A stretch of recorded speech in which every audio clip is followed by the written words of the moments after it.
I wiped down the counter at Hanson's Diner for what felt like the 100th time that evening. Tuesday nights were always slow, especially in October when the chill started creeping in and most folks stayed home. Only 3 tables were occupied, the Johnsons having their weekly dinner date, old Mr. Finley nursing his coffee and pie, and a couple of teenagers sharing a basket of fries in the corner booth. The bell above the door jingled, and I looked up to see a man I'd never seen before. In a town of 800 people, strangers stuck out immediately. He was tall with dark hair and carried himself with the confidence of someone used to walking into unfamiliar places. A camera hung around his neck. Not a tourist's point and shoot, but a professional-looking setup with an expensive lens. He settled at the counter, setting down a leather messenger bag stuffed with notebooks and what looked like recording equipment. "Coffee, please," he said with a smile that didn't quite reach his eyes. "And whatever you recommend for dinner." "House burger and fries is what most people go for," I said, pouring his coffee. "I'm Emily. Welcome to Pine Harbor." "David Peterson," he replied, extending his hand. His grip was firm, businesslike. "Freelance journalist. I'm working on a piece about rural folklore and unexplained disappearances in small Michigan towns." My hand froze on the coffee pot. A cold feeling crept up my spine that had nothing to do with the draft from the old windows. "Unexplained disappearances?" I asked, trying to keep my voice even. David nodded eagerly, pulling out a notebook. "This whole region has fascinating stories. People vanishing in the woods, strange lights, unexplained deaths." He leaned forward. "I've been tracking similar patterns across 3 counties, but your town has the highest concentration of incidents per capita. I'm hoping to get some local perspectives." I turned away to put in his food order with Hank in the kitchen, using those few seconds to compose myself. When I returned, David had a small recorder on the counter. "Do you mind?" he asked, gesturing to the device. "Just for my notes." "I'd rather not," I said, sliding a glass of water toward him. "We don't have much to tell about those kinds of stories." "But you know them," he pressed, his eyes lighting up. "The legends, the warnings. Someone in the next town over mentioned Pine Harbor has actual rules about the woods. Said people here won't even talk about what's out there." He flipped through his notebook. "Something about not looking directly at certain animals, not going out after dark." The Johnsons at table 3 were paying their bill now. Mr. Finley stared into his coffee cup. The teenagers had gone quiet in their booth. In the small space, everyone could hear our conversation. "Those are just old stories," I said, loud enough for the regulars to hear me giving the standard response to outsiders. Then, lowering my voice, I added, "Maybe we can talk about something else." But David Peterson wasn't taking the hint. "I'm planning to camp near the woods tonight," he announced, pulling out a map and spreading it on the counter. "Right about here. Should give me authentic footage for the article, maybe catch some night sounds or local wildlife. I've got motion-activated cameras too." I felt sick. The spot he'd marked was less than 100 yards from where they'd found my grandfather's body 12 years ago, close to where Cousin Mark had vanished 4 summers back. "That's private property," I lied. "You can't camp there."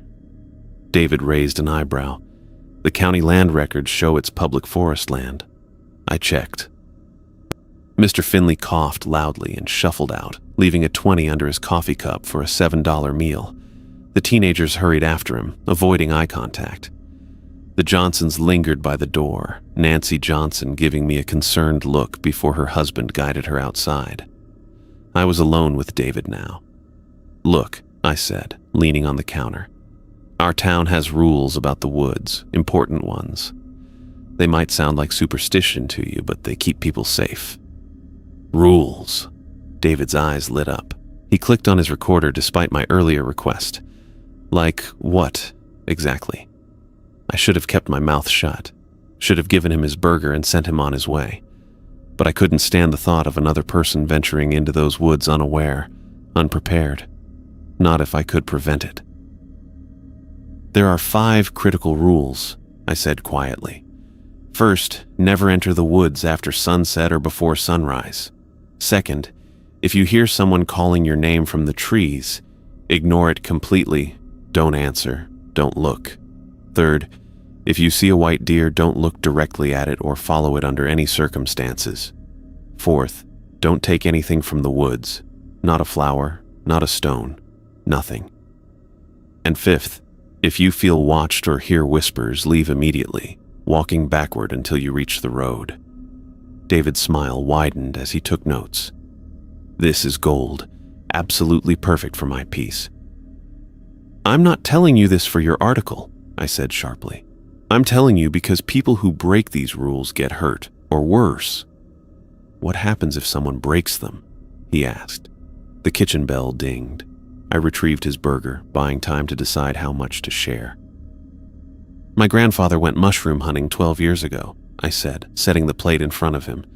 He stayed too late, broke the first rule. We found him the next morning at the edge of the trees.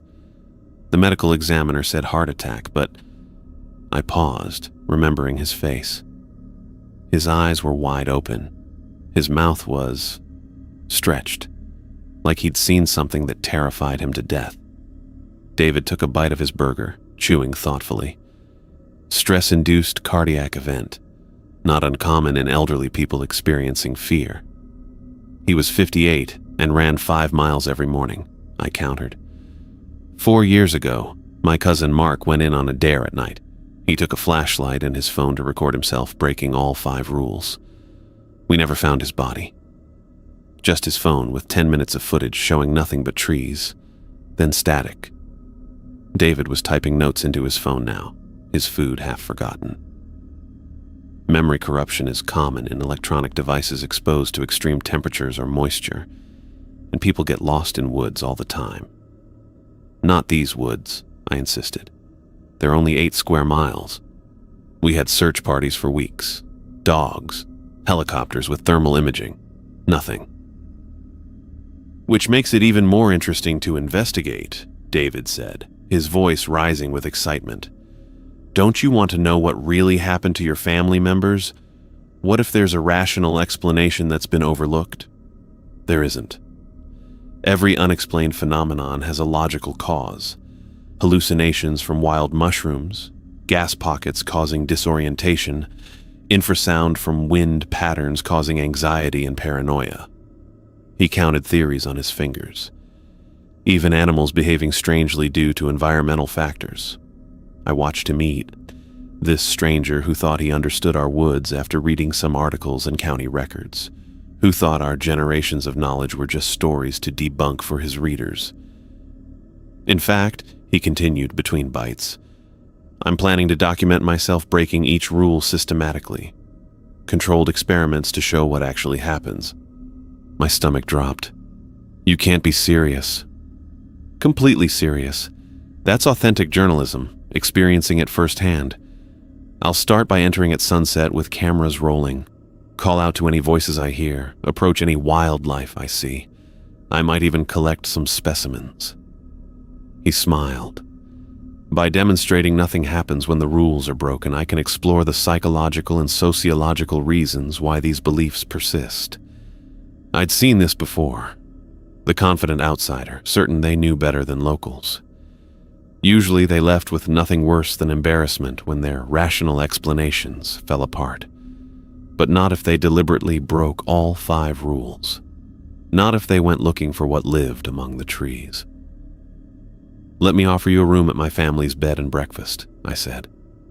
It's just off Main Street. Clean, comfortable, and you can interview more locals tomorrow. Better material than camping alone. Thanks, but I need to camp for the authentic experience, David said, pushing his empty plate away. The article's angle is Night in the Haunted Woods, facing fears, exploring the psychology of local legends firsthand. The wall clock showed 8:50, 10 minutes until closing. At least take my number, I said, scribbling it on his receipt. If you change your mind or need anything. David tucked the paper into his pocket with a patronizing smile. I appreciate your concern, but I'll be fine.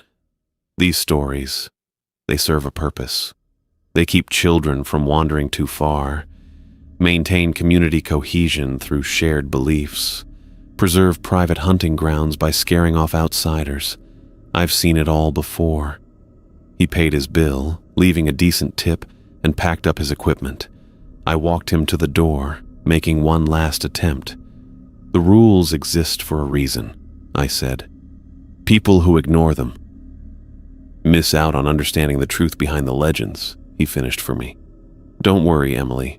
I promise my article will treat your town's traditions with respect, even while exploring the factual basis behind them. I watched him load his gear into a silver SUV with rental plates. The sun was already setting, casting long shadows across the parking lot. In less than an hour, it would be fully dark. Be careful, I called as he climbed into the driver's seat. Please. David waved cheerfully and pulled away, turning toward the woods road. I stood in the doorway until his taillights disappeared around the bend. A heavy feeling settled in my chest. Guilt mixed with helplessness. I couldn't force him to stay away, couldn't make him believe. But I knew what waited in those woods after dark, and I knew I wouldn't sleep tonight. I closed up Hanson's Diner at 9 on the dot, my mind stuck on David Peterson and his foolish plan to camp in the woods. The thought of him deliberately breaking the rules made my stomach twist into knots. Most visitors were skeptical about our warnings, but they usually stayed away from the woods after dark. They didn't go looking for trouble. After locking up, I drove home to my small rental on Maple Street, a white farmhouse-style cottage that had belonged to my grandmother before she passed. I tried calling David's number that I'd glimpsed on his receipt, but it went straight to voicemail. The mechanical voice told me the mailbox was full. David, it's Emily from the diner, I said after the tone. Please call me back. Don't stay in those woods tonight. I knew my message would likely go unheard. The cell reception near the forest edge was spotty at best, non-existent at worst. That's what we told ourselves anyway. The truth was that phones often stopped working altogether once the sun went down. I took a shower and got ready for bed, going through the motions while my mind raced. The bedside clock read 11:30 when I finally slid under the covers, but sleep wouldn't come. I stared at the ceiling, thinking about David's confident smile, his casual dismissal of generations of warnings. What if I'd been more forceful?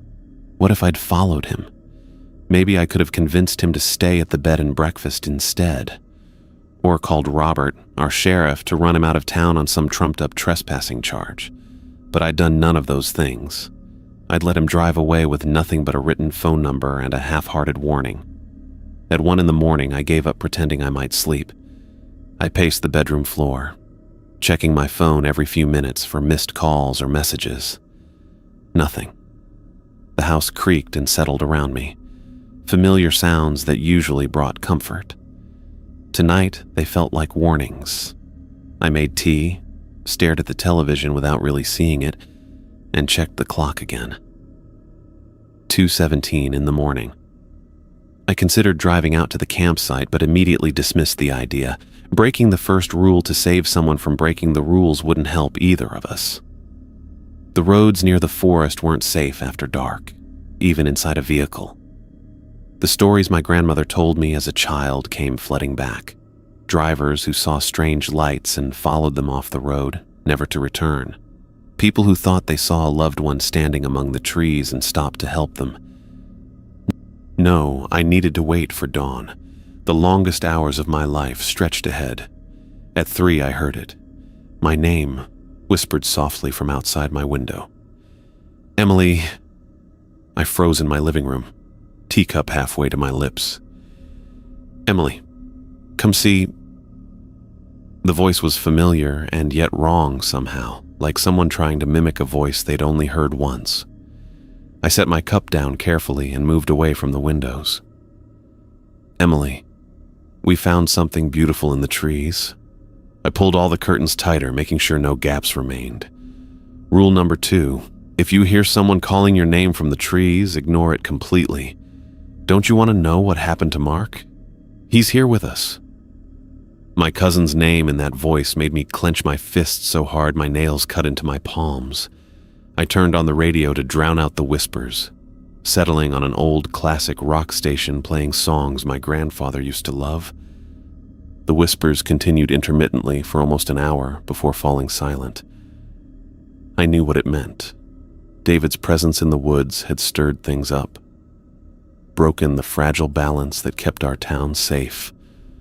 The whispers rarely came this close to town, rarely called to those who followed the rules. I didn't turn off the radio until 5:30.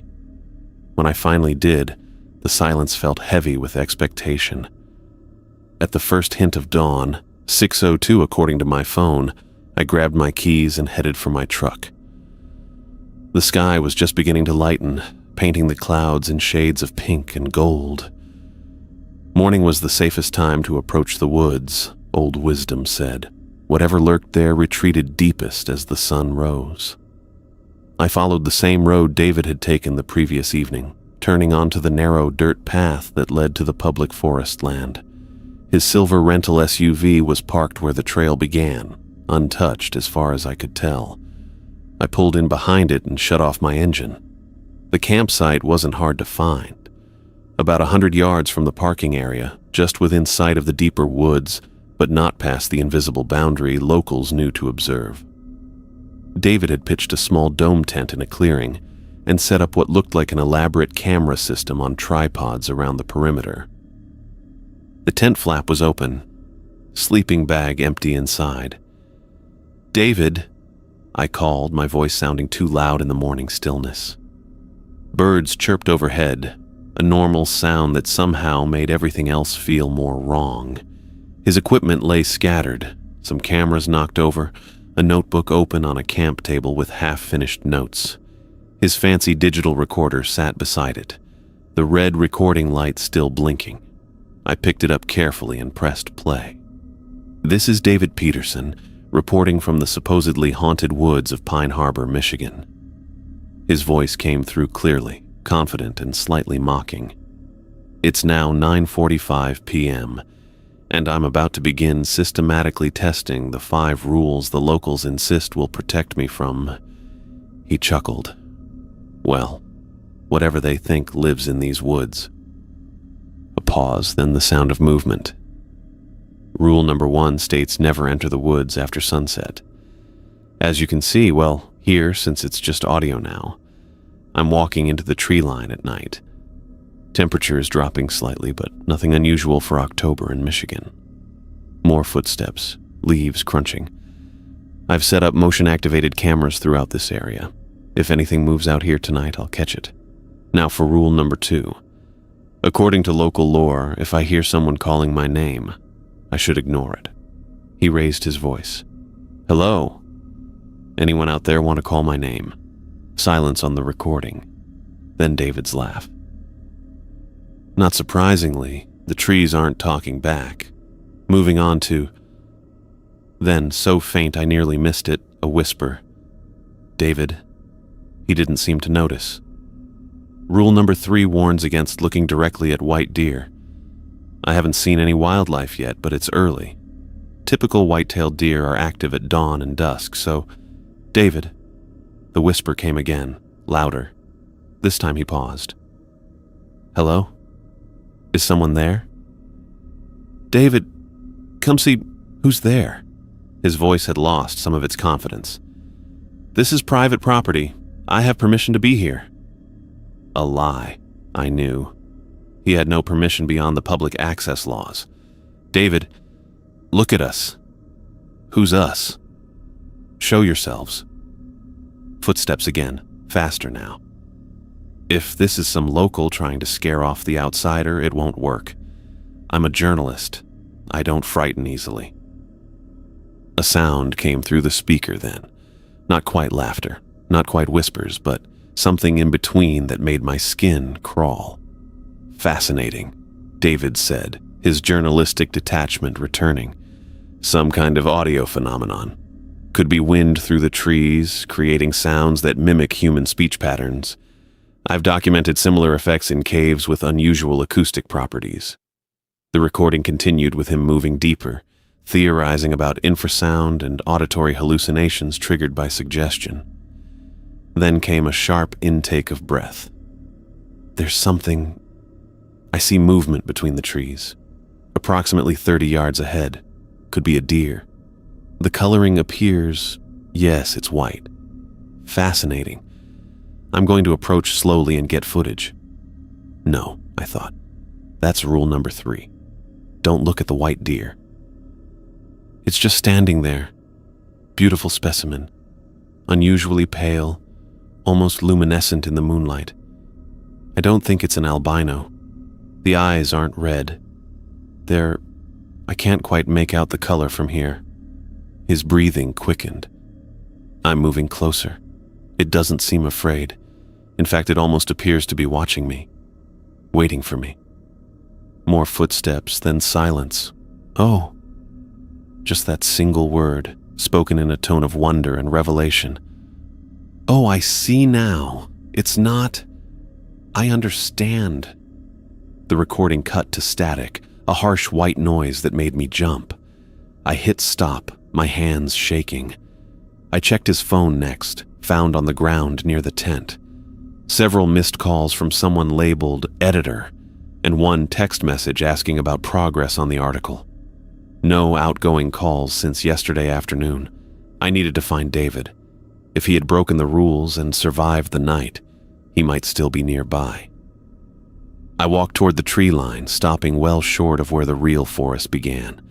From this distance, I could see the boundary that locals recognized, where the ordinary Michigan woods transformed into something older and wrong. The light seemed different there, the shadows deeper, the spaces between trees somehow not quite the right size. That's when I spotted him.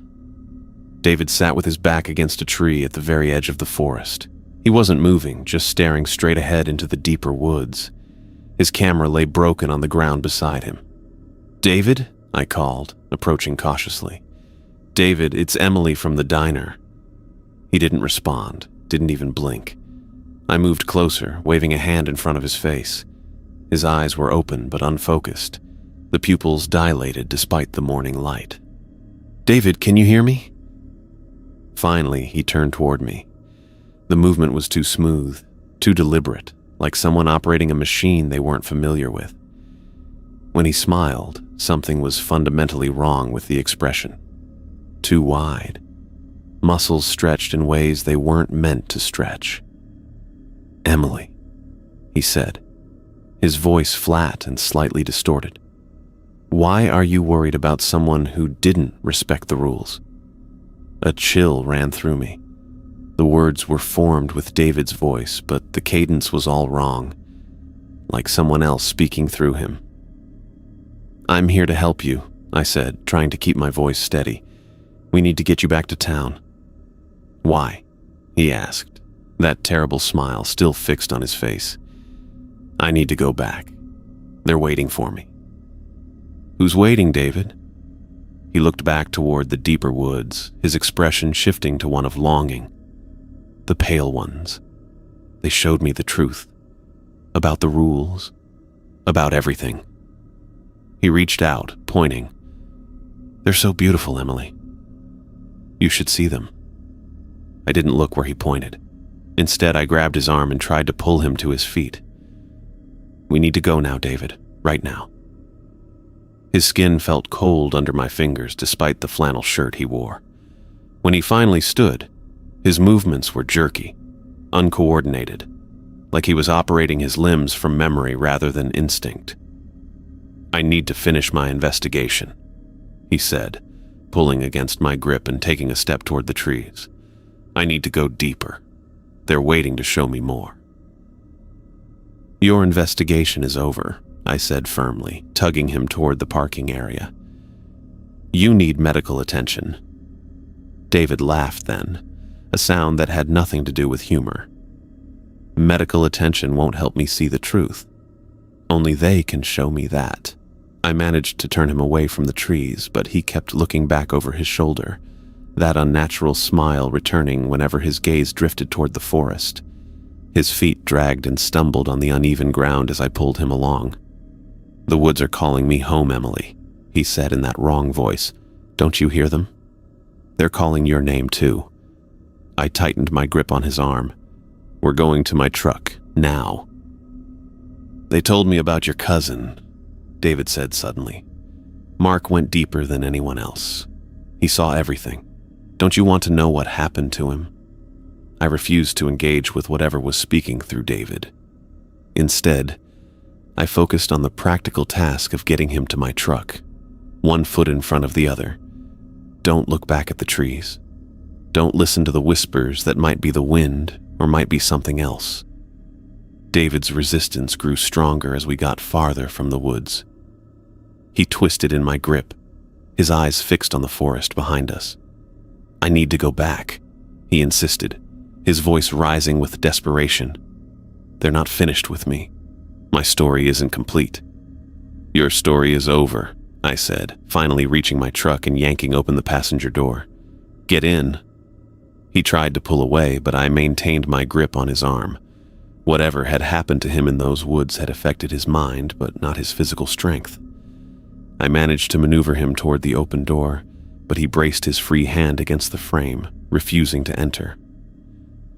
"The Pale Ones don't like metal," he said, his face contorting with what looked like genuine fear. "They can't follow where metal goes." That, at least, aligned with the old stories, iron and silver, the traditional wards against the forest dwellers. My truck, with its steel frame, would provide some protection if I could just get him inside. "David," I said, looking directly into his eyes, "you need to get in the truck now." Something flickered behind his eyes, a moment of clarity perhaps, or the real David fighting to surface. His resistance wavered, and I seized the opportunity to push him into the passenger seat. He sat rigidly, hands gripping his knees, that unnatural smile gone now as he stared straight ahead. I slammed his door and hurried around to the driver's side, half expecting him to bolt. But when I got in, he remained motionless, though his breathing had accelerated. "They're angry," he whispered as I started the engine. "They wanted me to stay, to become like them." I threw the truck into reverse, backing away from the campsite and David's abandoned equipment. We'd need to send someone to retrieve it later, someone who knew the rules and had the proper protections. As we pulled away, David pressed his face against the passenger window, staring at the tree line with naked longing. I kept my eyes on the dirt road ahead, focusing on getting us back to town where Robert Mitchell would know what to do. David had looked at something in those woods during the night, something that wasn't supposed to be seen, and whatever had looked back at him hadn't finished its work yet. I gripped the steering wheel of my truck so tightly my knuckles turned white as I drove away from the woods. David sat unnaturally still beside me, his head twisted toward the passenger window, eyes fixed on the trees growing smaller behind us. The morning light should have felt reassuring, but the air inside the cab felt wrong, too cold, too heavy. "They're watching us leave," David whispered, his breath fogging the glass. "They don't like it when someone takes what belongs to them." I kept my eyes on the dirt road, forcing myself to concentrate on the ruts and potholes rather than his words. "You don't belong to anything in those woods, David." He turned to me then, moving his entire upper body in one fluid, unnatural motion. That terrible smile stretched across his face again. "I saw them, Emily. The Pale Ones, so beautiful, so patient." His voice had that wrong cadence, like someone trying to mimic normal speech without understanding how it worked. "They've been waiting for so long."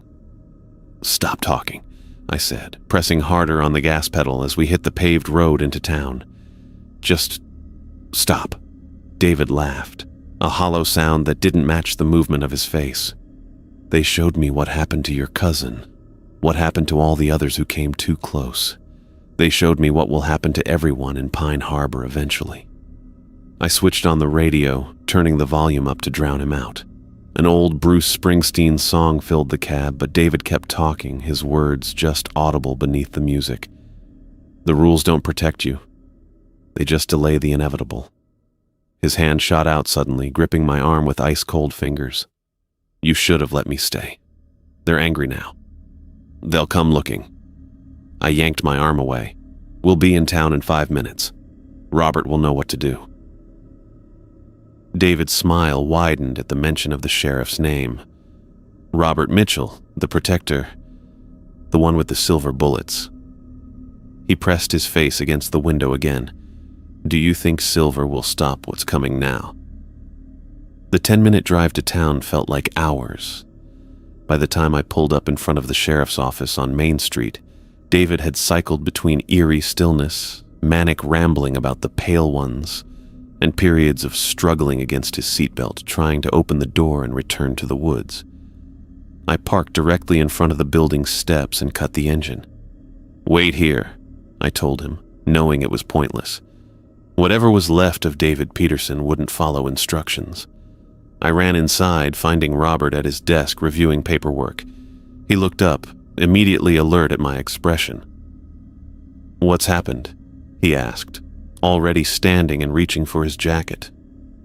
David Peterson, the journalist I told you about yesterday. The words tumbled out in a rush. He camped in the woods last night, broke the rules, all of them, I think. I found him this morning and he's wrong. Robert's weathered face turned grim. He pulled open his desk drawer and removed his service weapon, checking it before holstering it. Then he reached deeper into the drawer and pulled out something else, a small leather pouch that I knew contained blessed silver bullets. Where is he? Robert asked, his voice calm but urgent. In my truck, right outside. We hurried out, but my stomach dropped when I saw the empty passenger seat. The door hung open and David was nowhere in sight. Damn it, I muttered, scanning the street. There, Robert pointed. David stood in the middle of Main Street, face tilted up toward the morning sun, that terrible smile still fixed on his face. As we approached, he slowly lowered his head to look at us. Sheriff Mitchell, he said, his voice carrying unnaturally in the quiet morning air. The man with the silver, the one who keeps the town safe. Robert stepped forward cautiously. Mr. Peterson, I need you to come inside with us now. David cocked his head at an uncomfortable angle. They told me about you, about what you did 10 years ago when the hunters went too deep. He stepped closer, moving with that same wrong fluidity.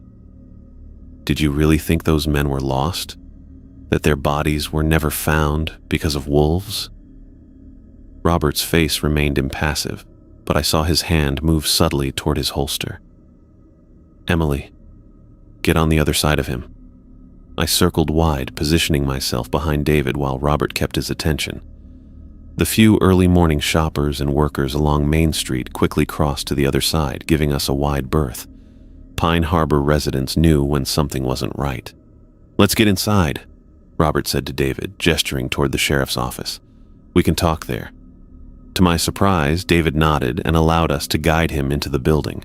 Once inside, Robert locked the door and pulled the blinds shut. Sit down, Mr. Peterson, he said, pointing to a chair in the corner of his office. David sat with that same mechanical precision, hands placed perfectly parallel on his knees, back straight, head tilted slightly as if listening to something we couldn't hear. Up close in the office lighting, I could see his skin had taken on a grayish tinge, and his eyes held an emptiness that made my skin crawl. Robert turned to me. Tell me exactly what happened. I quickly explained finding David at his campsite, the recording, and his bizarre behavior on the drive back. Robert listened without interruption, his expression growing darker. When I finished, he picked up his phone and dialed a number from memory. Nancy, it's Robert. Call an emergency town meeting. Community center. 10 o'clock. He paused, listening. Yes, it's about the woods. Tell everyone it's mandatory. He hung up and looked at David, who sat motionless except for his eyes, which tracked Robert's movements with predatory focus. What did you see in those woods last night? Robert asked him directly. David's smile widened. Truth? Beauty? The pale ones who have always been here. They showed me what lives between the trees, what waits for all of you. And what is that exactly? Robert pressed. David leaned forward slightly. The end of your rules, the end of your town. His voice dropped to a whisper. They're hungry after waiting so long. Robert's jaw tightened. He turned to me. We need to secure him somewhere safe until we figure this out. The cell in back will work for now. Together, we managed to move David to the small holding cell behind the office. He didn't resist physically, but he kept talking in that wrong voice the entire time, describing the pale ones and how beautiful they were when they showed their true forms. You'll see them soon, he told us as Robert locked the cell door. Everyone will see them. You can't hide behind your rules anymore. We left him there, still smiling, still watching us with empty eyes. Back in the main office, Robert pulled out a dog-eared ledger from a locked cabinet. I recognized it immediately. The town record, where incidents involving the woods were documented going back generations. How bad is it? I asked quietly. Robert flipped through pages of cramped handwriting. Bad. We haven't had someone break all 5 rules deliberately in decades, not since your cousin. This is my fault, I said, the guilt I'd been suppressing rushing to the surface. I should have stopped him, called you last night when he first mentioned camping there. Robert shook his head. You tried to warn him. Some people can't be warned. He looked up from the ledger. But you're right that we have a serious situation now. Whatever he encountered out there has been disturbed, awakened, maybe. What do? We warn everyone, reinforce the protections, and we keep a close eye on the woods for the next few days. He closed the ledger. For now, I need you to help me prepare for the meeting. People will have questions. The next 2 hours passed in a blur of phone calls and preparations. Robert contacted key community members, the mayor, Dr. Harrison from the clinic, Pastor Williams, and the elders who knew the old ways best. I helped gather the protective supplies we might need, bags of salt, iron nails, blessed silver items, and copies of the protection rituals my grandmother had passed down to me. By 9:45, the community center was filling with concerned residents. People spoke in hushed tones, eyes darting nervously toward the windows. They knew an emergency meeting meant trouble from the woods. Robert stood at the front of the room beside Mayor Thompson. I sat in the front row, the weight of responsibility heavy on my shoulders. If I'd been more forceful with David, perhaps none of this would be happening. At precisely 10 o'clock, Robert called the meeting to order. The room fell silent immediately. I know you're all wondering why we've called you here, he began, his deep voice carrying easily through the space. Last night, a visitor to our town deliberately broke all 5 rules in the woods. A collective gasp went through the room, followed by murmurs of alarm. The visitor's name is David Peterson, a journalist writing a story about local legends. He's currently in custody, but he's... Robert paused, searching for the right words. He's been affected by what he encountered. I watched the faces of my neighbors and friends as Robert explained the situation. Fear, yes, but also resignation.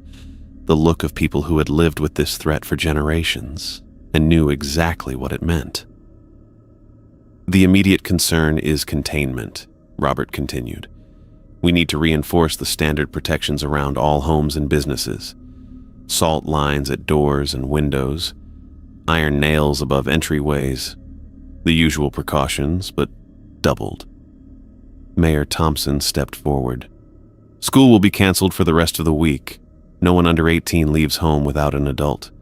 No one, and I mean no one, goes near the woods until further notice. As they outlined the emergency procedures, a commotion from the back of the room caught my attention. David, who should have been secured in the sheriff's cell, stood swaying in the doorway. His eyes were completely black now, his smile stretched impossibly wide. Before anyone could react, he began screaming, a high, inhuman sound that made everyone cover their ears. Robert moved with surprising speed, rushing toward David as he collapsed to the floor, his body convulsing violently.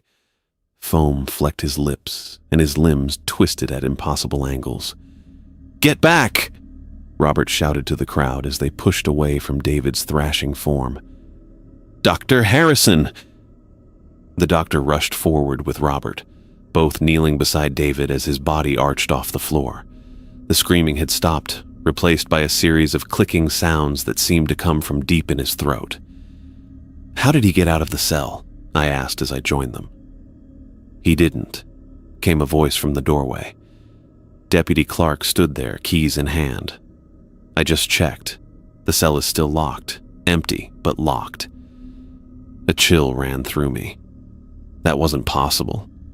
David's body gave one final violent spasm, then went completely still.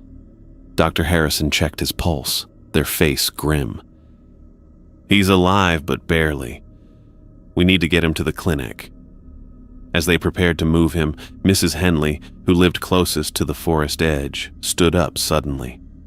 "The deer," she said, her voice shaking. "There are white deer at the tree line, dozens of them, just standing there watching the town." Several others rushed to the windows. I followed, my heart pounding. They were right. In broad daylight, a time when the white deer never appeared, a line of them stood perfectly still at the edge of the distant woods, their unnaturally pale forms clearly visible even from this distance. "They've never come out in daylight," Mr. Finley whispered beside me. "Not in all my 70 years. From outside came another sound, a low, rhythmic humming that seemed to vibrate through the ground beneath our feet. Several car alarms went off simultaneously along Main Street. Robert returned to the front of the room, his expression grave. "What we feared has happened. Mr. Peterson's actions have awakened something that usually stays dormant. The boundaries that protect our town have been weakened." The room erupted in frightened questions, but Robert raised his hands for silence. "We've dealt with this before. Not in my lifetime or yours, but our ancestors recorded what to do." He nodded toward me. "Emily has the old protection rituals her grandmother preserved. We'll start implementing them immediately." I felt dozens of eyes turn toward me, and my throat went dry. The responsibility felt overwhelming. I had studied my grandmother's books, yes, but I'd never had to use the strongest protections, never faced a threat this direct. "The rituals will work," I said, trying to project confidence I didn't feel. "But everyone needs to follow the instructions exactly." As Robert began organizing teams to secure the town perimeter, I couldn't shake the guilt gnawing at me. If I'd stopped David somehow, physically prevented him from going to the woods, none of this would be happening. Our town wouldn't be in danger. Robert seemed to read my thoughts. He paused beside me, speaking quietly. "This isn't your fault, Emily. People make their own choices. What matters now is containing the situation." I nodded, grateful for his words, even if I couldn't fully believe them. The meeting continued with assignments and preparations, the town shifting into the well-rehearsed emergency procedures passed down through generations. I was explaining the protection ritual to a group of volunteers when the community center doors burst open. Sarah Bennett stumbled in, her face streaked with tears, her coat hastily thrown over pajamas.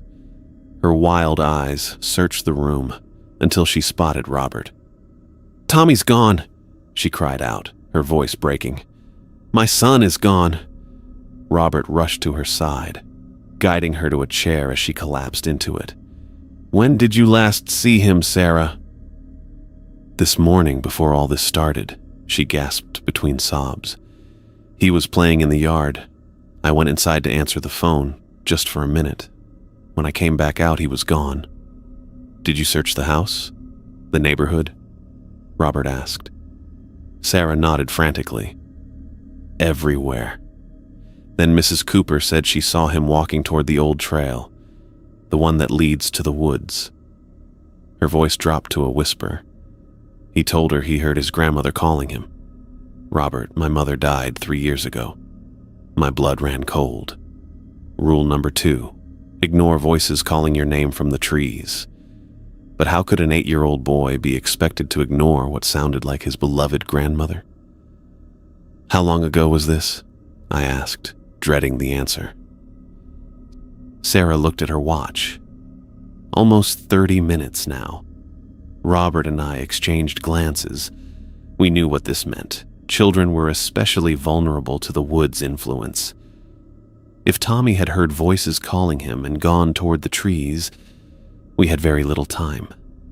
"We need a search party," Robert announced to the room. "Volunteers only. This is high risk." Hands went up immediately around the room. These were people who had lived with the threat of the woods their entire lives. People who understood what was at stake when a child was involved. "We have less than an hour," I said, the knowledge heavy in my chest. After that, I didn't need to finish. Everyone knew what happened after an hour. The child wouldn't be coming back, at least not as themselves. Robert quickly organized a 6-person team, including himself and me. As we gathered the necessary equipment, blessed silver, protective amulets, iron tools, I found myself staring out the window at the white deer still lined up at the forest edge. They were waiting for us, waiting for Tommy, and we were running out of time. The 6 of us gathered outside the community center, checking our equipment one last time before heading toward the woods. Robert had selected his most experienced deputies, along with me and 2 longtime residents who'd participated in search efforts before. Each of us carried iron tools, blessed silver items, and salt pouches, the traditional protections against whatever lived between the trees. "Everyone clear on the emergency protocols?" Robert asked, loading silver bullets into his revolver. The group nodded solemnly. Though we'd never had to use these measures in my lifetime, every Pine Harbor resident learned them as children. The irony wasn't lost on me. We were about to deliberately break the first rule to save a child who had broken the second. Sarah stood at the community center door, clutching a photo of Tommy to her chest. Her eyes were red and swollen, her body trembling with fear. I walked over to her while the others finished their preparations. "We'll find him," I said, trying to sound more confident than I felt. She grabbed my hand, squeezing it painfully tight. "Please, bring him back, Emily. He's all I have. I promise we'll do everything possible." I couldn't offer more than that. We all knew the odds decreased with every passing minute. Robert approached us, his weathered face set in determined lines. "Sarah, we need to know exactly what Tommy was wearing this morning." Blue dinosaur t-shirt, jeans, and his light-up sneakers, the ones with red stripes. Her voice cracked. And his green jacket, the puffy one with the hood. Robert nodded. "That helps. Now stay here with Mayor Thompson. We'll radio back as soon as we find anything." I joined the others as we headed toward our vehicles. The white deer were still visible at the tree line, standing perfectly still, watching. Their presence in daylight violated everything we knew about their habits. It was another bad sign in a morning full of them. "We drive to the north access point," Robert instructed as we climbed into 2 trucks. "That's closest to the trail Mrs. Cooper mentioned." I rode with Robert and Deputy Clark in the lead vehicle, staring out the window as we passed familiar streets now eerily empty. The town had gone into lockdown mode, curtains drawn, doors locked, protection rituals already in progress behind those closed doors. "Breaking the rules to save someone who broke the rules," Deputy Clark muttered. "Never thought I'd see the day." "We're not breaking them carelessly," Robert replied, his eyes fixed on the road. "We're following the emergency protocols. There's a difference." I stayed silent, remembering my grandmother's words when she taught me those protocols years ago. The rules keep us safe, but when a child is taken, Sometimes we must step into danger to bring them back. Those are the hardest choices we make. We reached the north access point at exactly 11 in the morning. The clearing that served as a parking area stood empty except for a few fallen leaves dancing across the gravel. Beyond it, the trail disappeared into trees that looked ordinary enough from a distance. But we knew better. "Stay together," Robert reminded us as we gathered our equipment. "No one separates for any reason. Form the diamond pattern and maintain it. Emily has the ritual words if we need them." I checked my pocket where I'd placed a small leather-bound book containing the protection rituals my grandmother had transcribed from her own grandmother's teachings. The paper felt warm against my fingers, almost alive with the power of generations who had faced these woods before us. We arranged ourselves in the diamond formation, Robert at point, me second, the others creating a protective shape with clear sight lines between us. With a final nod from our sheriff, we crossed the invisible boundary and entered the woods. The temperature dropped immediately, despite the mid-morning sun that should have warmed the autumn air. Our breath formed small clouds in front of our faces, and the sounds of the normal world, distant cars, bird calls, the hum of civilization, faded into silence. "Tommy!" Robert called out, his voice strangely muffled as if the trees absorbed the sound. "Tommy Bennett!" We moved forward carefully, staying in formation, eyes scanning the ground for tracks while avoiding looking directly at anything that moved between the trees. And things were moving. Pale shapes glimpsed only in peripheral vision, slipping from trunk to trunk, watching us. "Focus on the trail," Robert reminded us. "Nothing else matters but finding the boy." About 5 minutes in, I spotted them. Small footprints in the soft earth, the distinctive pattern of light-up sneakers with their characteristic rectangular treads. "Here," I called softly, pointing. Tommy came this way. The prints headed deeper into the woods, away from the established trail and toward areas few Pine Harbor residents would ever venture.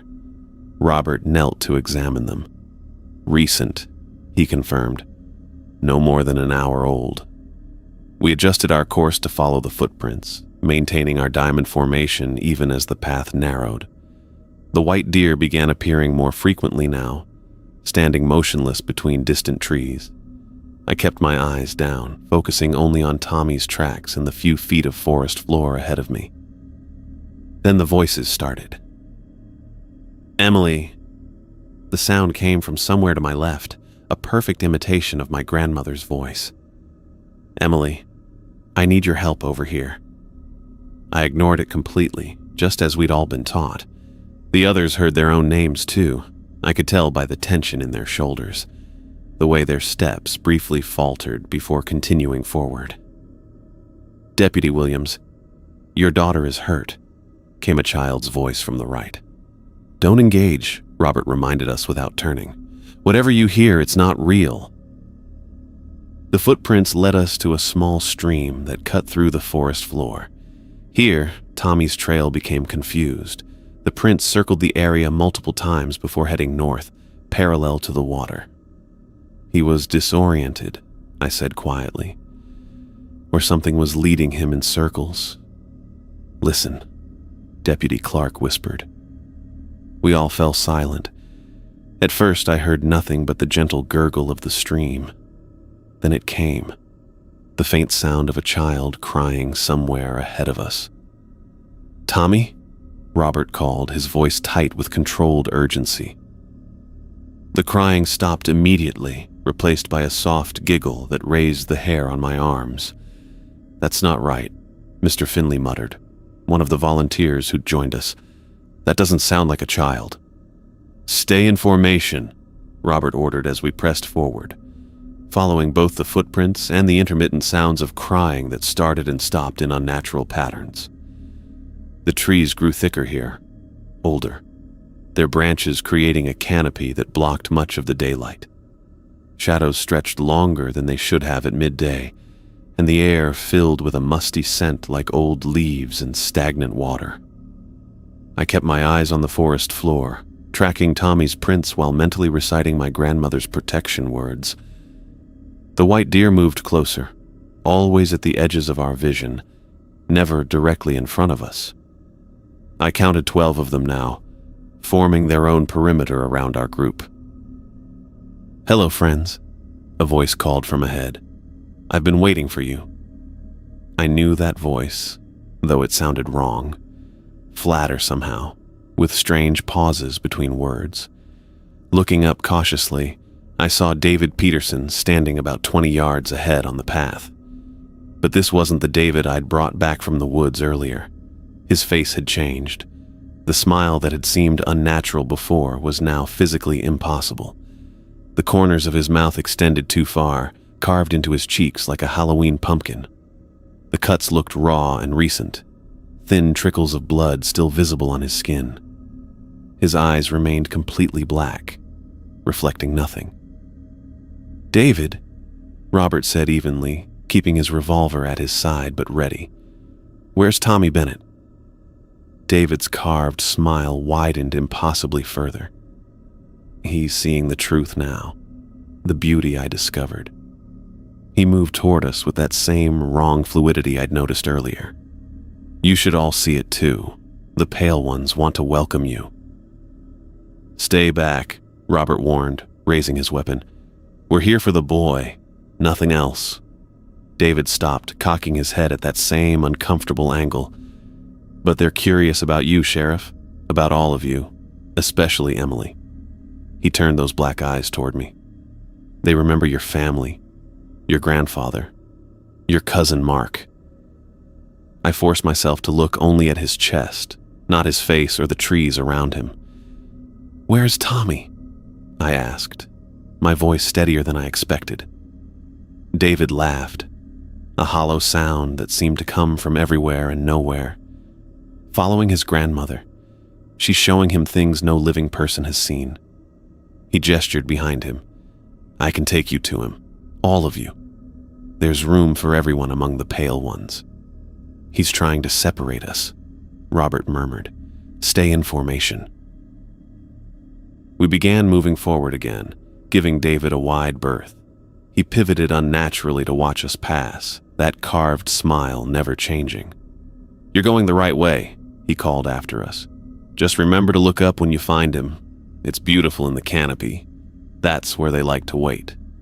I shivered but kept moving, focusing on Tommy's tracks, which had become more direct now, as if he'd found something specific to follow.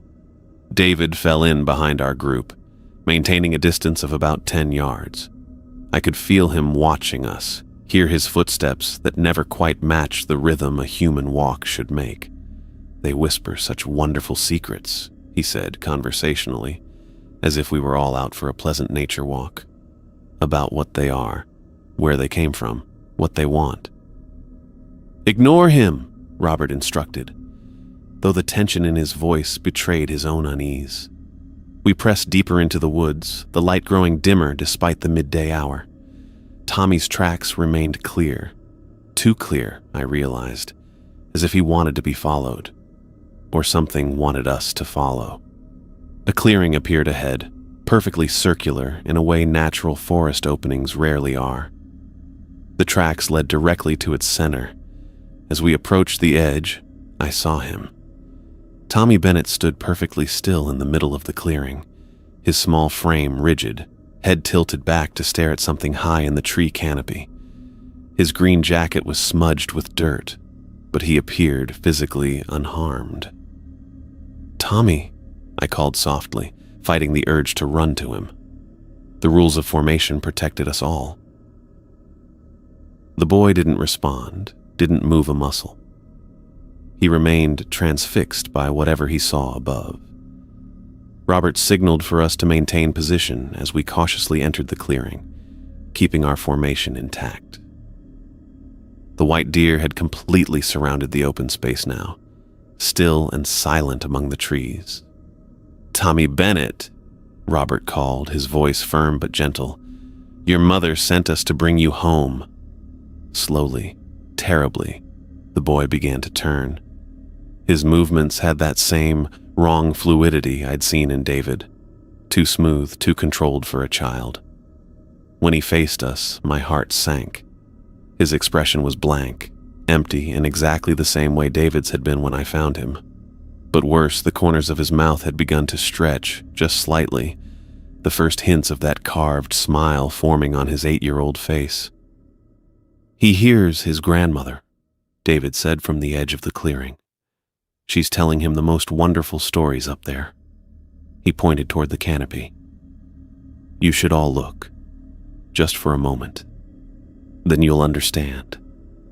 "Don't look up," I warned the others, keeping my eyes fixed firmly on Tommy. "Whatever happens, don't look up."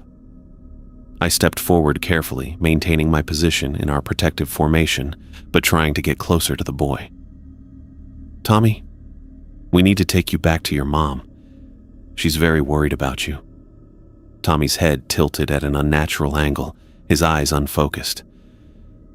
"Grandma wants me to stay," he said in a flat voice.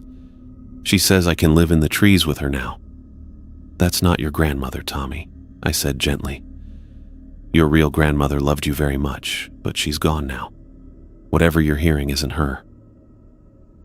A cold wind swept through the clearing, causing the trees around us to sway and creak. The white deer stepped closer, no longer content to wait at the perimeter. "They're getting impatient," David said, his carved smile stretching wider. "They've been patient for so long, waiting for the rules to be broken, waiting for someone to invite them in. And now the child has done it." Robert raised his revolver, aiming it skyward. "Nobody move," he ordered. "Emily, begin the protection ritual." I pulled the small book from my pocket, my fingers finding the marked page by memory. The words were written in an old dialect, passed down through generations, their meaning less important than their sound and the intent behind them. As I began to recite the first lines, Tommy's body went rigid. His eyes widened, and the unnatural smile growing on his face faltered. "No!" David shouted, suddenly animated. "Don't listen to her. Look up. All of you need to look up now." I continued the ritual, the ancient words feeling strange yet familiar on my tongue. A heaviness pressed down from above, as if something massive and invisible pushed against the air itself. Tommy began to tremble, his small body shaking violently. Tears filled his eyes, real, human tears that cut through whatever influence had taken hold of him. "It hurts," he whimpered, sounding like himself again for the first time. "The voices are too loud." I wanted desperately to run to him, to pull him into my arms and carry him away from this place, but breaking formation now would endanger everyone. The ritual had to be completed first. David moved into the clearing, his movements jerky and frustrated. "Stop her!" he shouted at the sky. "They need to see you! They need to understand!" The air grew colder, thick with a pressure that made breathing difficult.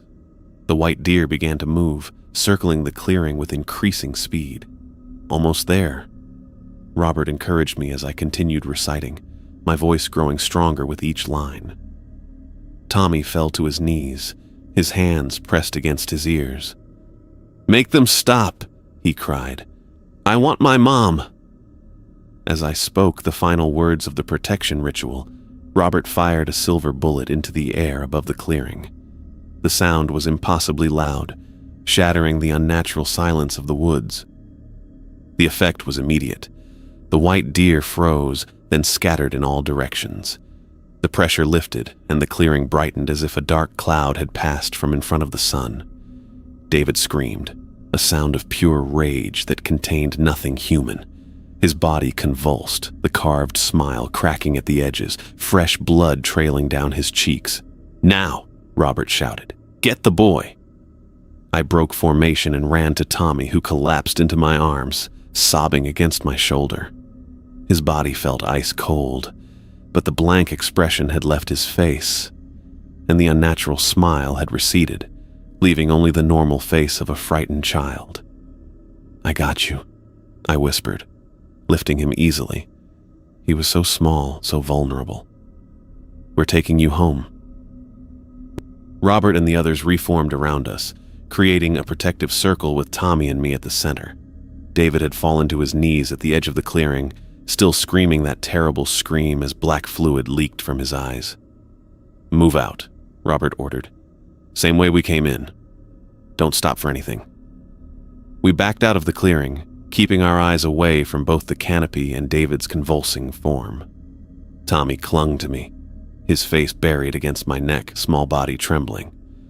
"Don't let go of me," he whispered. "I won't," I promised, holding him tighter as we retreated through the trees. The way back seemed shorter somehow, as if the woods themselves were eager to expel us now that we'd reclaimed what had been taken. The white deer were gone, the unnatural cold lifting with each step toward the boundary. Behind us, David's screams faded and transformed into something else, a series of clicks and high-pitched sounds no human throat should make. None of us looked back. We maintained our formation all the way to the tree line, emerging into ordinary daylight that suddenly seemed the most precious thing in the world. The trucks waited where we'd left them, normal and solid and real. Only when we reached the vehicles did I finally look down at Tommy's face. His eyes were closed, his breathing steady.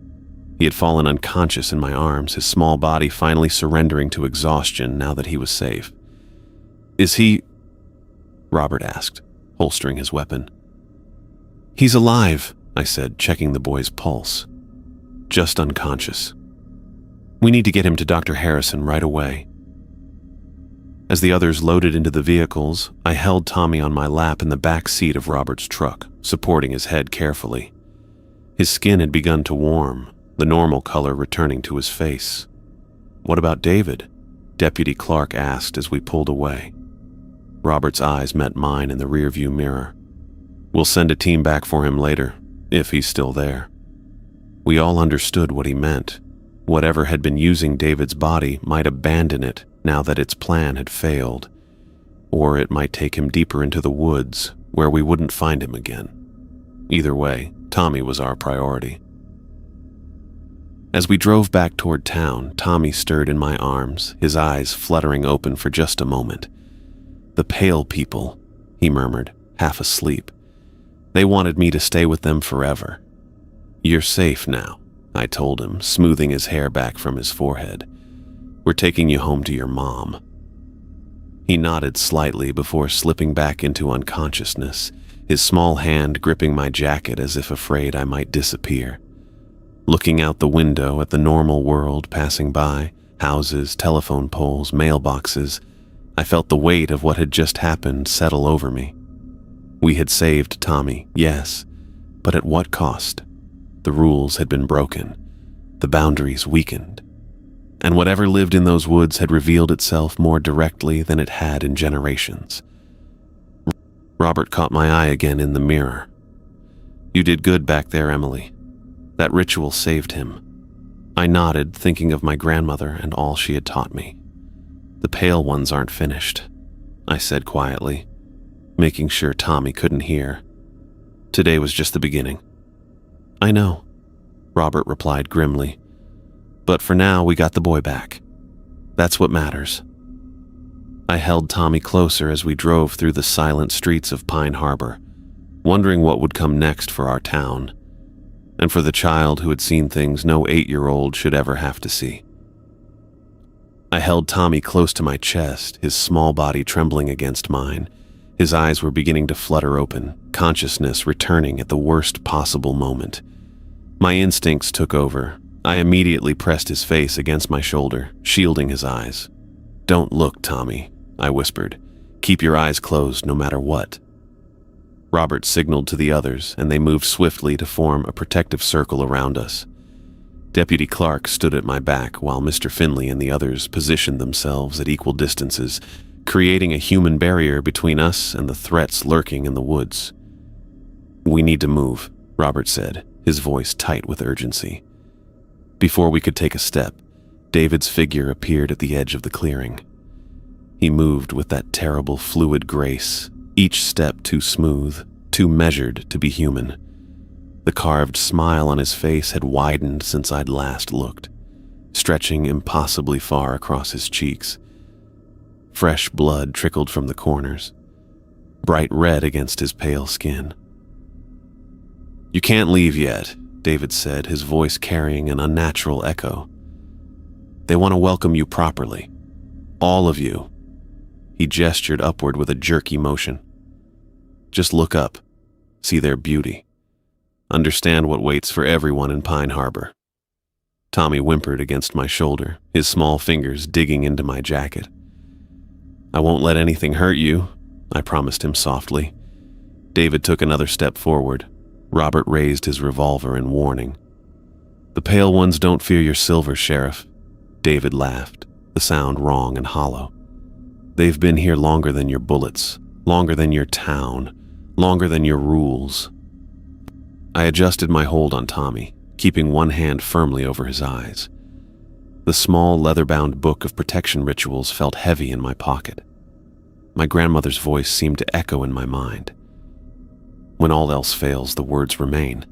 The words have power they cannot take. I began to recite the protection ritual, not the simple version we'd used earlier, but the complete verses my grandmother had insisted I memorize despite their complexity. Ancient words passed down through generations of Pine Harbor women, spoken in a dialect that predated the town itself. "Whose voice is that?" Tommy whispered against my neck. "It sounds like singing." "Just focus on my voice," I told him between verses. "Nothing else matters." As the words flowed, the air around us changed. It grew dense and frigid, pressing against us from all sides. Dark shadows moved between the trees, not the natural shifting of light and branches, but purposeful movements circling our group like predators. David's carved smile twisted in frustration. "Stop her!" he shouted toward the canopy. "She's using the old words." Something invisible pushed against my mind, a pressure that made my thoughts fuzzy and sluggish. An overwhelming urge to look up at the tree canopy swept through me. My neck muscles tensed, trying to tilt my head back against my will. "Don't look up," Robert reminded us all, his voice cutting through the mental fog. "Nobody looks up, no matter what you hear or feel." The pressure intensified. I stumbled slightly but kept reciting, the ancient words rolling off my tongue with increasing power. Tommy felt heavier in my arms, as if something were trying to pull him away from me. David stepped closer, his movements now jerky and agitated. "They're waiting for you. They want to show you everything they showed me." He pointed upward again. "The truth is just above you. All you have to do is look." Robert aimed his revolver skyward and fired a blessed silver bullet into the canopy. The sound cracked through the clearing like thunder, and the whispers that had been building around us transformed instantly into high-pitched shrieks of rage. The shadows between the trees writhed violently. "You've angered them," David hissed, his voice suddenly less human than before. "Now they'll take you all." I continued the ritual, my voice growing stronger with each phrase. Tommy pressed closer against me, his body shaking with fear. David's body began to convulse. He jerked and twitched, his head snapping back at an impossible angle. The carved smile on his face cracked at the edges, fresh blood streaming down his cheeks as his skin split further. "We need to move now," Robert ordered. "Maintain formation. Emily, keep the boy covered and keep reciting." We began to back away from the clearing, step by careful step. I kept my eyes firmly on Tommy's face, refusing to look at anything else. His eyes were squeezed shut, tears leaking from beneath his lashes. "Is that my grandma talking?" Tommy asked in a small voice. I can hear her again. "It's not your grandma," I told him firmly. "Don't listen to anything but my voice." The invisible pressure against my mind grew stronger as we retreated. I felt phantom hands plucking at my clothes, trying to slow my steps, trying to turn my body back toward the clearing. The air filled with whispers promising secrets, knowledge, reunion with lost loved ones. If only we would look up. If only we would stay. I recited louder, drowning out the whispers with my grandmother's words. As we neared the edge of the clearing, they finally showed themselves. Pale figures stepped out from behind the trees, translucent beings with elongated limbs and hollow eyes that seemed to pull light into them rather than reflect it. Their movements were fluid yet wrong, like watching water flow uphill. They reached toward us with arms that stretched too far, fingers too long and jointed in too many places. Robert fired again, the silver bullets cutting through the air. Where they passed near the pale figures, the creatures scattered like mist, their forms temporarily disrupted before beginning to reform. "I'm almost out," Robert warned, checking his revolver. 2 bullets left. David dropped to his knees at the center of the clearing, his body contorting as he screamed, a sound that started human but quickly shifted to something else. A series of clicks and high-pitched tones no human throat should make. "They're leaving him," Deputy Clark murmured. "Whatever was using him is giving up." The pale figures moved closer, gliding between trees with increasing speed. They never crossed directly into our path but flanked us on all sides, hurting us, testing the edges of our formation. "Stay together," Robert ordered as one of the beings reached for Mr. Finley, who barely jerked away in time. I kept reciting, kept holding Tommy, kept moving backward toward what I hoped was the direction of town. The protection ritual was working. I could feel it creating a barrier around us that the pale ones couldn't fully penetrate. But my voice was growing hoarse, and the words were becoming harder to remember as exhaustion set in. Behind us, David's body collapsed completely, sprawling across the forest floor as the entity abandoned its host. His final human scream echoed through the trees, followed by silence. The pale figures surged forward at once, their forms coalescing into a wall of translucent white. Robert fired his last 2 bullets, scattering them just enough to create an opening. "Run!" he shouted. "Straight for the tree line! Don't stop! Don't look back!" Our careful formation dissolved as we sprinted through the momentary gap. I clutched Tommy tightly against my chest, my legs pumping beneath me as I ran faster than I thought possible while carrying a child. His face remained buried against my neck, his eyes still firmly closed. Cold fingers brushed against my back, sending ice through my veins. I didn't look. I kept running, kept reciting what I could remember of the ritual between gasping breaths. The trees thinned, sunlight breaking through more frequently. The pressure in my mind began to ease, the whispers fading. Behind us I heard movements, rapid, unnatural sounds of pursuit, but they grew fainter with each yard we covered. We burst through the tree line into blessed ordinary daylight. I didn't stop. None of us stopped. We ran across the parking area to the trucks, scrambling inside as Robert started the engine. "Town Square," he ordered, slamming the vehicle into drive. "Direct route. No stops." I cradled Tommy in the back seat, finally allowing myself to look down at his face. He was unconscious again, his features peaceful in a way that suggested simple exhaustion rather than supernatural influence. The unnatural beginnings of a carved smile had completely faded from his face. As we sped down the road toward town, I checked repeatedly over my shoulder, half expecting to see pale figures emerging from the tree line. But the forest remained still, at least to ordinary sight. "Did we lose David?" Deputy Clark asked from the front passenger seat. "He was already lost," Robert answered grimly. "Whatever we brought back this morning wasn't him anymore. Not really." I nodded, remembering the moment in the clearing when David's body had collapsed. The entity abandoned him. I don't know if there's anything left.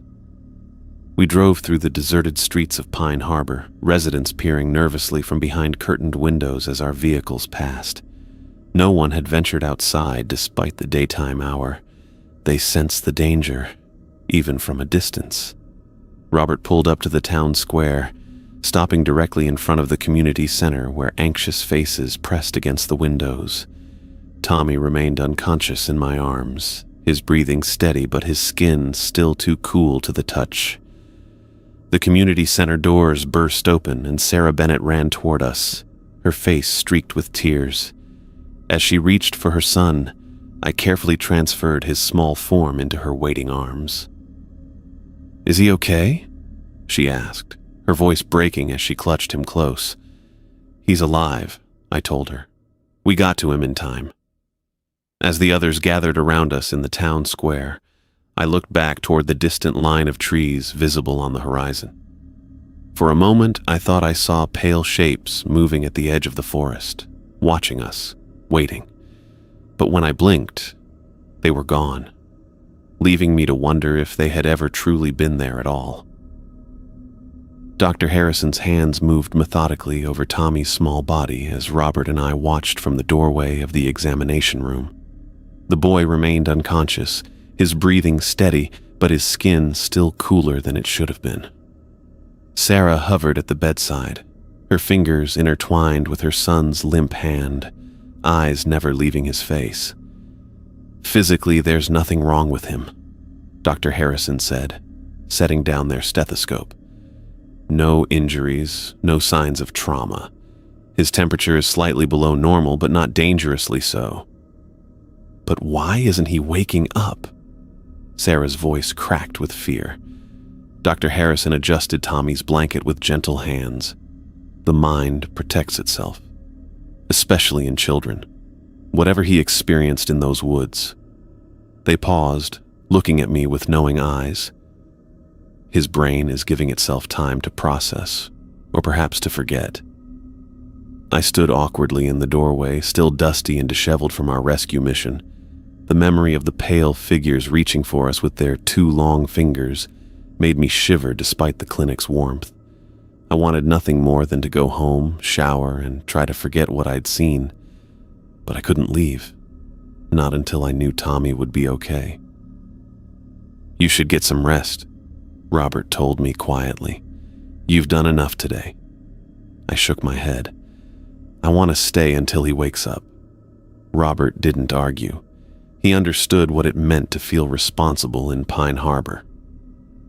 "I need to organize a team to look for David," he said instead. "Call me the minute anything changes." After he left, I took a seat in the hard plastic chair next to Sarah. She barely seemed to notice me, her entire being focused on her son. The examination room fell into silence, broken only by the steady beep of the heart monitor Dr. Harrison had attached, just as a precaution.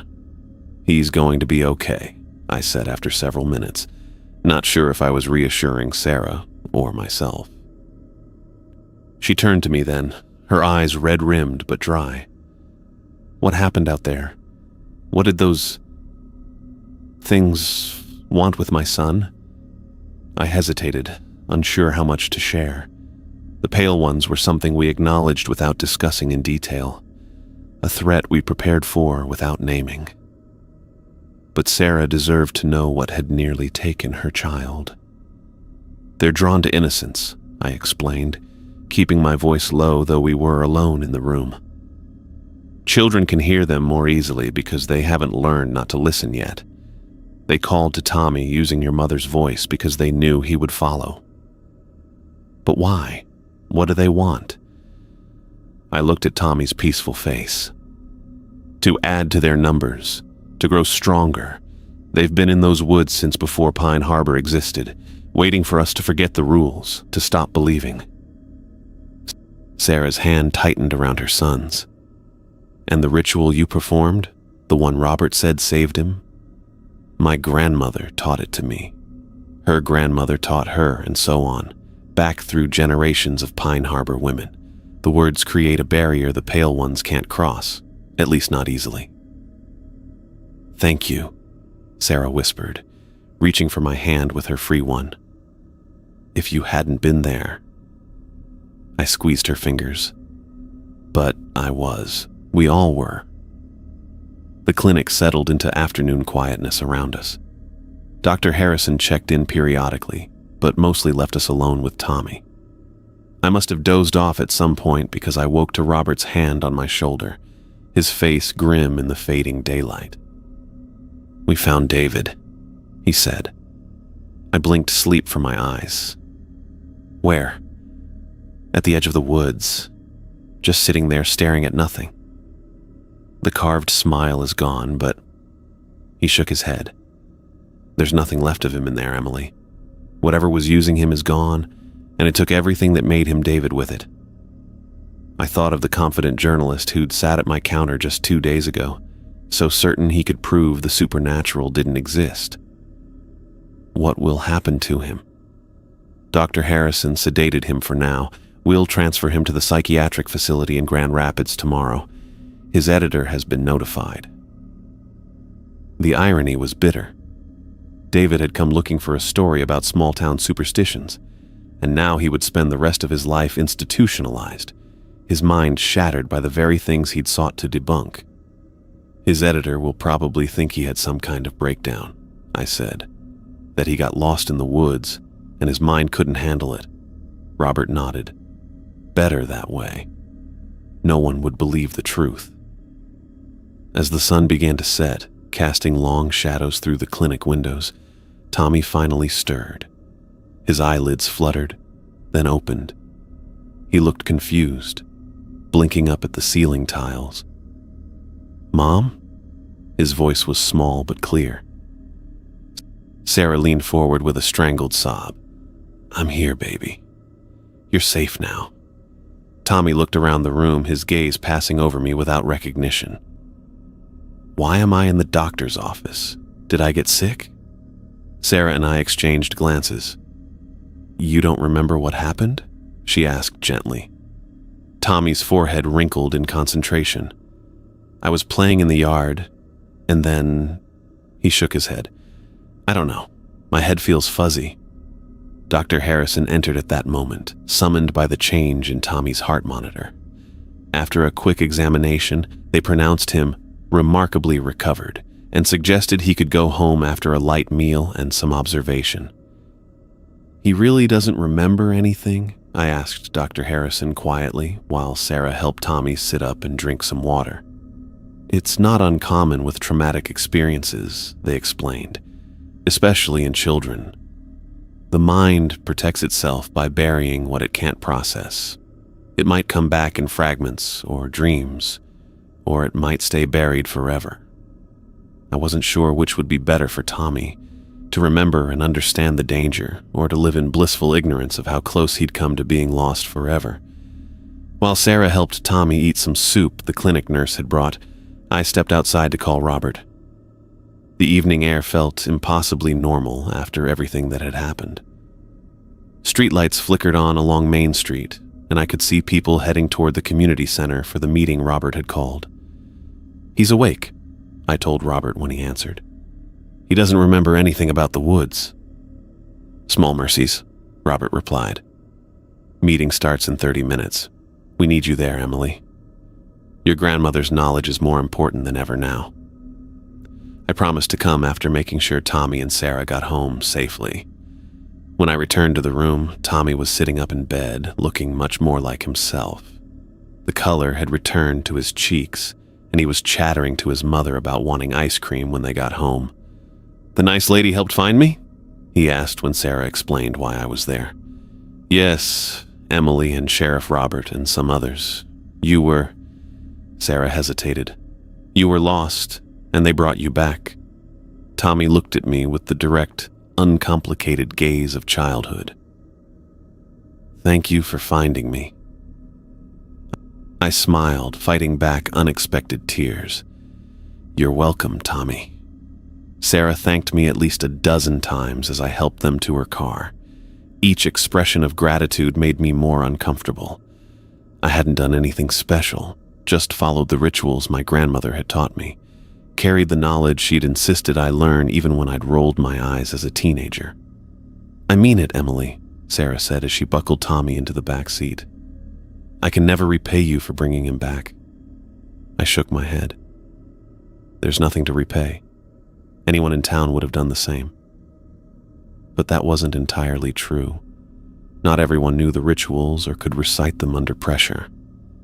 Not everyone had been raised by a grandmother who took the old ways seriously. who had lived through previous encounters with the Pale Ones and understood what was at stake. I watched their car pull away, then turn toward the community center. The parking lot was full. It seemed the entire adult population of Pine Harbor had turned out for the meeting.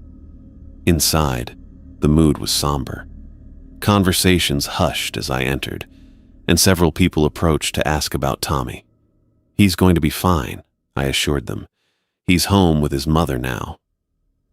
Robert stood at the front of the room, looking more tired than I'd ever seen him. The events of the past 2 days had aged him visibly.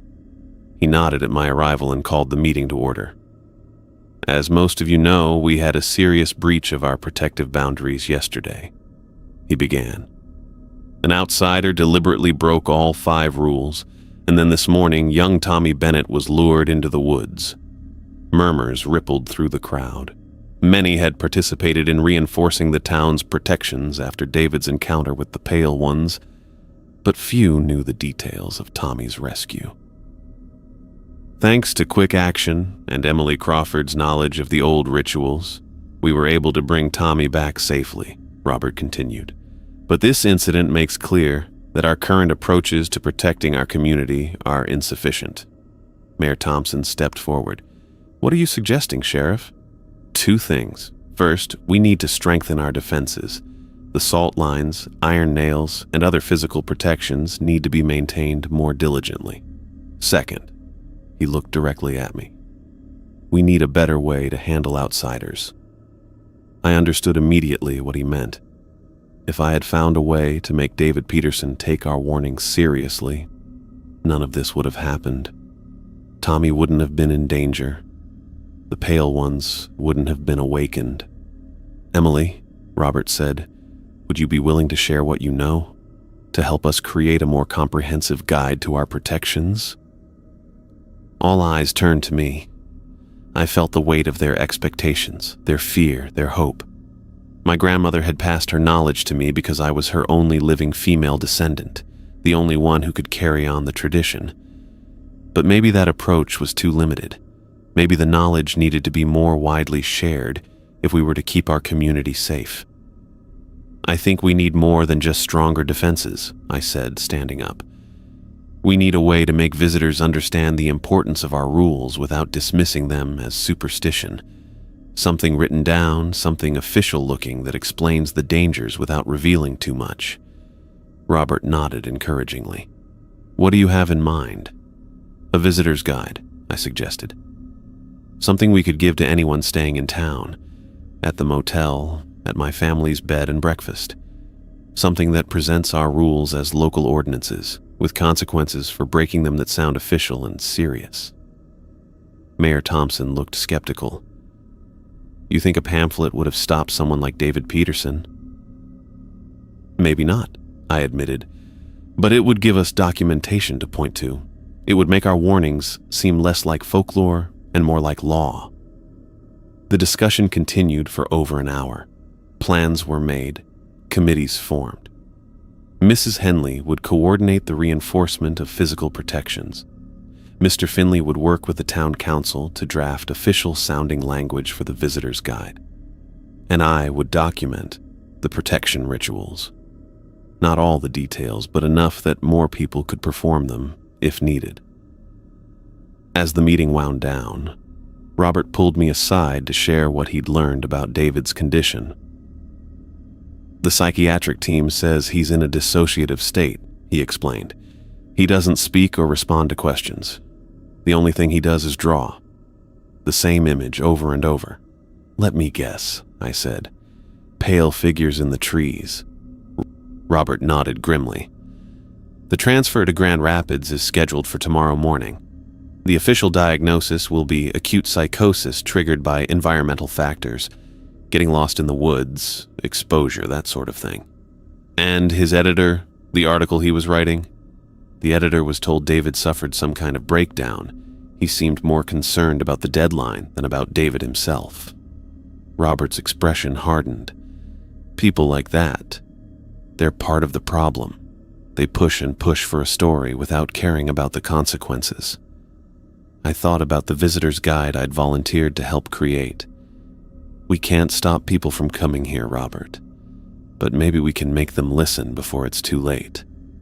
Later that night, after returning to my quiet cottage, I sat at my grandmother's old desk and opened her journal. The pages were filled with her neat handwriting, rituals, warnings, accounts of previous encounters with the Pale Ones, knowledge passed down through generations of women in our family. I took out a fresh notebook and began to write. Not everything. Some secrets had to remain within our bloodline, but enough to help others protect themselves and our town. A guide that balanced truth with safety, wisdom with practicality. As I wrote, I realized my grandmother had been preparing me for this moment all along. She had known someday I would need to adapt our traditions for changing times, to find new ways to preserve ancient knowledge. Outside my window, the woods were visible as a dark line against the night sky. I knew the Pale Ones were watching, waiting. They had been patient for generations. They would be patient still. But now, at least, we would be better prepared.